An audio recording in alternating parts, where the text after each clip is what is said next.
नमस्कार मित्रों। जय श्री राम। जब भगवान श्री राम को वनवास हो गया तो लक्ष्मण और सीता जी भी उनके साथ चले। और जब माताओं से और सगे संबंधियों से विदा लेकर भगवान महलों से बाहर निकले तो नगर निवासी रोते हुए उनके साथ हो लिए। भगवान ने उन्हें काफी समझाने का प्रयत्न किया, लेकिन वे रोके से रुके नहीं और कहने लगे कि आप जहाँ रहेंगे हम वहाँ रहेंगे। जब आप ही इस अयोध्या में नहीं रहेंगे तो हमारा इस अयोध्या में क्या काम। और रोते हुए भगवान के साथ चल दिए।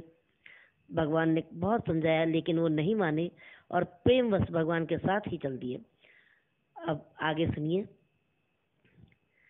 बालक वृद्ध बिहाय गृह लगे लोग सब साथ, तमसा तीर निवास किए प्रथम दिवस रघुनाथ सियापति राम। जय जय राम मेरे प्रभु राम करो कल्याण। बच्चों और बूढ़ों को घरों में छोड़कर सब लोग भगवान के साथ हो लिए। पहले दिन श्री रघुनाथ जी ने तमसा नदी के तीर पर निवास किया।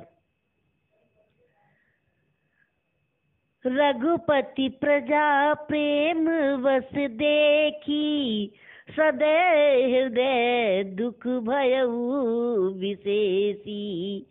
करुणामय रघुनाथ गोसाई, बेगी पाई पीर पराई। प्रजा को प्रेमवश देखकर श्री रघुनाथ जी के दयालु हृदय में बड़ा दुख हुआ, क्योंकि प्रभु रघुनाथ जी करुणामयी हैं। पराई पीड़ा को वो तुरंत ही महसूस कर लेते हैं, अर्थात दूसरे के दुख को वो तुरंत देखकर दुखी हो जाते हैं। कहि सप्रेम मृदु वचन सुहाए, बहुविधि राम लोग समझाए। किए धर्म उपदेश घनेरे, लोग प्रेम बस फिरहि न फेरे। प्रेम युक्त कोमल और सुंदर वचन कहकर श्री राम जी ने बहुत प्रकार से लोगों को समझाया और बहुतेरे धर्म संबंधी उपदेश भी दिए, परंतु प्रेमवश लोग लौटाए नहीं लौटते थे। सील स्नेह छाड़े नहीं जाई, असमंजस बस भय रघुराई। लोग सोग श्रम बस गए सोई, कछुक देव माया मति मोई। शील स्नेह छोड़ा नहीं जाता। श्री रघुनाथ जी असमंजस के अधीन हो गए, दुविधा में पड़ गए। शोक और परिश्रम के मारे लोग सो गए और कुछ देवताओं की माया से भी उनकी बुद्धि मोहित हो गई थी। तो थके हारे नगर निवासी जब सो गए, तब जब ही जाम जुग जाम निबीती, राम सचिव सन कहे उस प्रीति। खोज मार रथ हाँ कहू ताता, आने उपाय बनई नहीं बाता। जब दोपहर रात बीत गई तब श्री रामचंद्र जी ने प्रेम पूर्वक मंत्री सुमंत को उठाया और कहा कि हे तात, रथ के पहियों के निशान मिटाते हुए इस प्रकार रथ को हाँको और किसी प्रकार से बात नहीं बनेगी।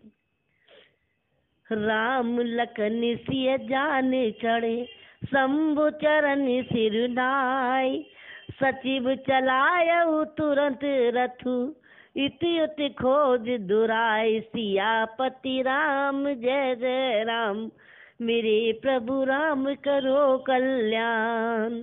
शंकर जी के चरणों में सिर नवाकर श्री राम जी, लक्ष्मण जी और सीता जी उस रथ पर सवार हुए और मंत्री ने तुरंत ही रथ को इस प्रकार हाँका और इस प्रकार उसके पहियों के निशान मिटाते हुए इधर उधर करते हुए, और मंत्री जी ने रथ को हाँक दिया। मंत्री सुमंत ने। जागे सकल लोग भय भोरू, गए रघुनाथ भयत सोरू। रथ कर खोज कतऊ नहीं पावई, राम राम कही चहु दिसिदावई। सवेरा होते ही सब लोग जागे, बड़ा शोर मचा कि सूर्य रघुनाथ जी चले गए, रघुनाथ जी चले गए, कहीं रथ का खोज पता नहीं। हाय राम पुकारते हुए चारों तरफ को नगर निवासी दौड़ पड़े।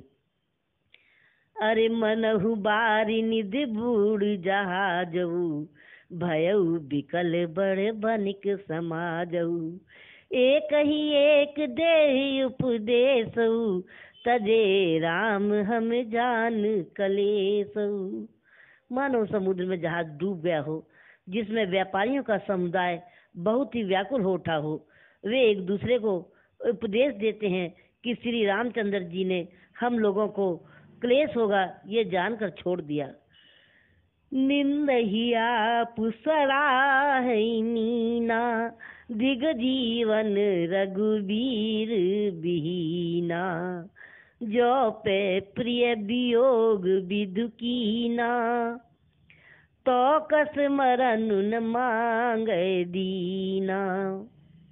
वे लोग अपने को धिक्कारते हुए और मछलियों की सराहना करते हैं, कहते हैं कि श्री रामचंद्र जी के बिना हमारे जीने को धिक्कार है।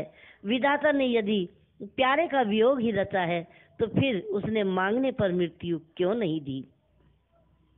एहि विधि करत प्रलाप कलापा, आए अवध बरे परितापा।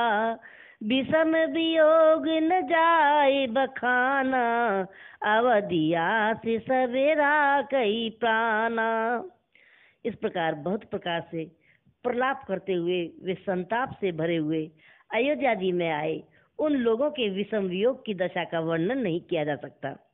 14 सालों की अवधि के बाद श्री राम का दर्शन होगा, इसी आशा से वे प्राणों को रखे हुए थे। अरे राम दरस हित नेम व्रत, करने लगे नर नार। मनहु कोक को की कमल, दीन विहीन तमारी सियापति राम। जय जय राम मेरे प्रभु राम करो कल्याण। स्त्री पुरुष श्री रामचंद्र जी के दर्शन के लिए नियम और व्रत करने लगे और वो ऐसे दुखी हो गए जिस प्रकार चकवा और चकवी कमल यानी सूर्य के बिना दीन हो जाते हैं।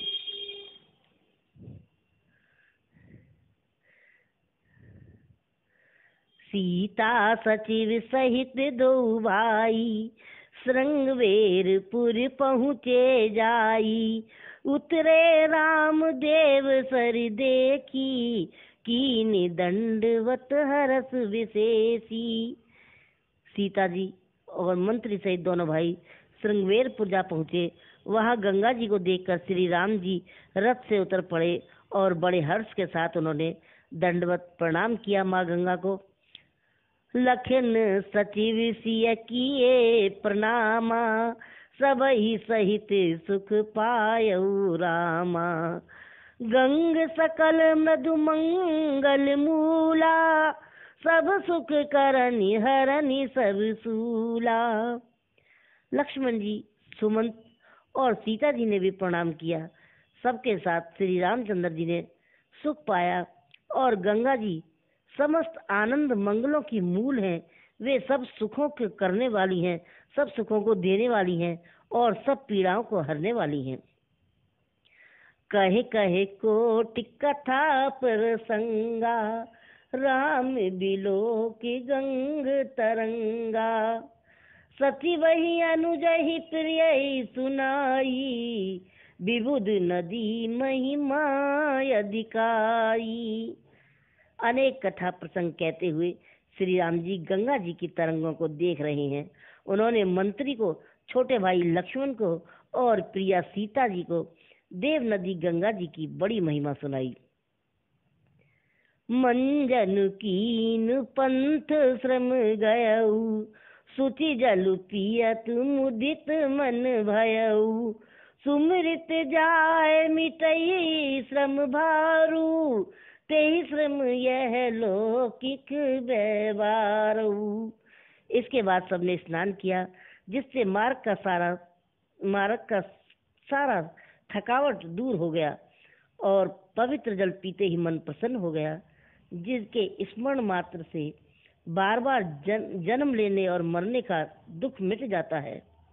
जो जन्म लेने में और मृत्यु होने में जो दुख प्राप्त होता है वो स्मरण, गंगा जी के स्मरण मात्र से मिट जाता है। ये केवल लौकिक व्यवहार नर लीला है, क्योंकि भगवान राम का नाम लेने से जो जन्म और मृत्यु के जंजाल से छूट जाता है जीव, तो यहाँ तो केवल भगवान नर लीला दिखला रहे हैं और गंगा की महिमा का बखान कर रहे हैं। शुद्ध सच्चिदानंदमय कंद भान कुल केतु, चरित करत नर अनुहरत संसृत सागर सेतु। सियापति राम जय जय राम, मेरे प्रभु राम करो कल्याण।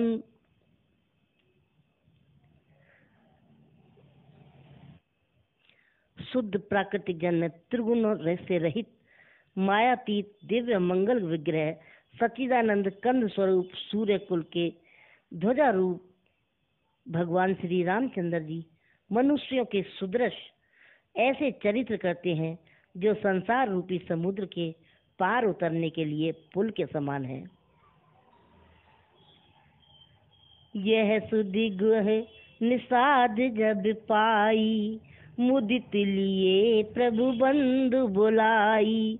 लिए फल मूल भेंट भरी भारा, मिलन चले हुई हरस अपारा।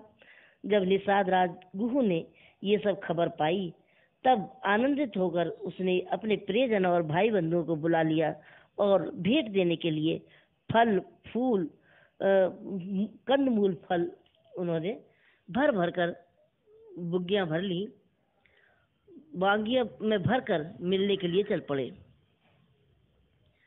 उनके हृदय में हर्ष का पार नहीं था।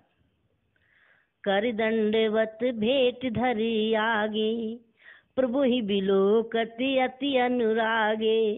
सहज सने विवश रघुराई, पूछी कुशल निकट बैठाई। नाथ कुशल पद पंकज देके, भयउ भाग भाजन जन लेके। देव धरन धनु धाम तुम्हारा, मैं जनु नीच सहित परिवारा। कृपा करई पुर धरई पाऊ, थापिय जन सब लोग सियाऊ। कहऊ सत्य सब सखा सुजाना, मोहि दीन पितु आय सुआना।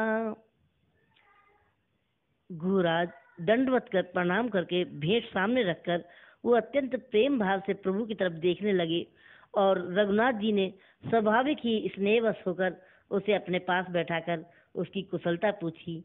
तब निषाद राज ने उत्तर दिया कि हे नाथ, आपके चरण कमल के दर्शन से ही कुशल हो गया हूँ। आपके चरण बिंदों का दर्शन पाकर आज मैं भाग्यवान पुरुषों की गिनती में आ गया हूँ।